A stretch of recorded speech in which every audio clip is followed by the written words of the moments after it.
और भैया जी राम राम। घूमना फिरना हो गया हो तो थोड़ा योगा पर भी ध्यान दे लें। तो चलिए आ जाइए सभी, किसी भी एक ध्यानात्मक आसन में बैठ जाइए, फिर आगे की प्रैक्टिस करते हैं। आपकी कमर गर्दन बिल्कुल सीधी, शोल्डर रिलैक्स, डीप ब्रीथ इन, स्लोली ब्रीथ आउट। अपने कंधे, आँखें, अपने फेशियल रिएक्शन को पूरी तरह रिलैक्स छोड़ दीजिए और सूर्य देवता को प्रणाम करके आप अपने अभ्यास की तरफ आगे बढ़ते हैं।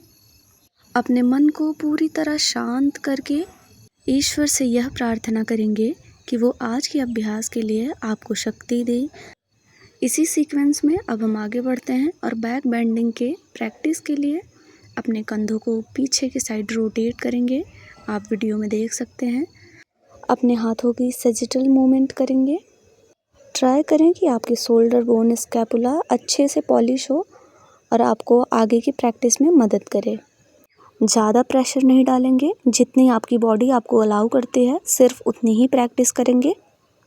जब आप शोल्डर मूवमेंट की ऐसी प्रैक्टिस करते हैं तो कुछ ऐसे आसन जैसे धनुरासन, पूर्ण नटराज आसन आदि, इन आसनों में आपको शोल्डर रोटेट करने में हेल्प मिलेगी।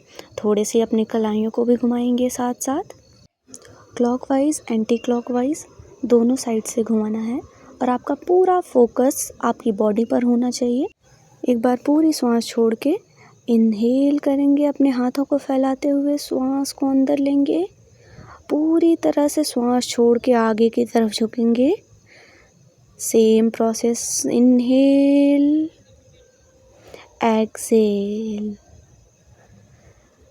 Inhale, exhale, inhale slowly, exhale deeply, inhale, exhale। Okay, release कर देंगे। अब बारी है कैट एंड काऊ पोज की। पूरी तरह इनहेल करते हुए अपनी बॉडी में, अपनी कमर पे एक कर्व बनाएंगे। इनहेल करते हुए ऊपर की तरफ देखेंगे और इस प्रकार एक कर्व होना चाहिए आपकी कमर पे। और एक्सेल करते हुए पूरी तरह down, inhale up, exhale down, inhale up, exhale down. Inhale करते हुए अपने एक पैर को ऊपर उठाएंगे और श्वास छोड़ते हुए अपने घुटनों को अपनी नाक से टच कराएंगे। इनहेल अप, पैर पूरी तरह ऊपर, and exhale down, more down, more down, inhale up. अब आपको अपने अपोजिट हैंड से अपोजिट पैर को ग्रैब करना है। अगर आपके शोल्डर रोटेट होते हैं तो अच्छी बात है, नहीं होता है तो नॉर्मल कीजिए। कोशिश कीजिए थोड़ी देर होल्ड रखने की। ओके, देन दूसरे पैर से same process, inhale up, exhale down, पूरी तरह एक कर्व बनाएंगे। Inhale up, exhale down, inhale up, exhale down, inhale up. दूसरे हाथ से दूसरे पैर को पकड़ेंगे। Okay, hold, hold, hold. Okay, release. अब हम बैक की प्रैक्टिस थोड़ी और आगे तक ले जाएंगे। एक हाथ कमर पे और दूसरे हाथ से बैक की प्रैक्टिस करेंगे। Start, 1 2, inhale, exhale, inhale, exhale, inhale, exhale. Okay, दूसरा हाथ कमर पे और अनदर हैंड से स्टार्ट करेंगे प्रैक्टिस।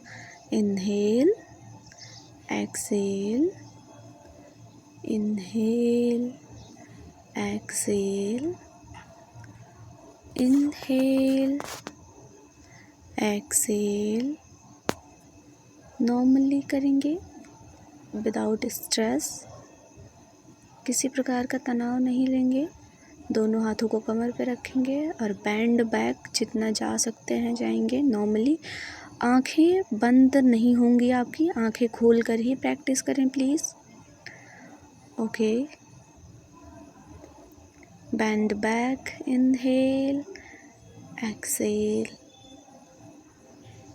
दोनों हाथों को पीछे ले जाइए पूरी तरह से। और एक बार आप कोशिश कीजिए कि हाथ को अपने ज़मीन पे टच करा के वापस आइए।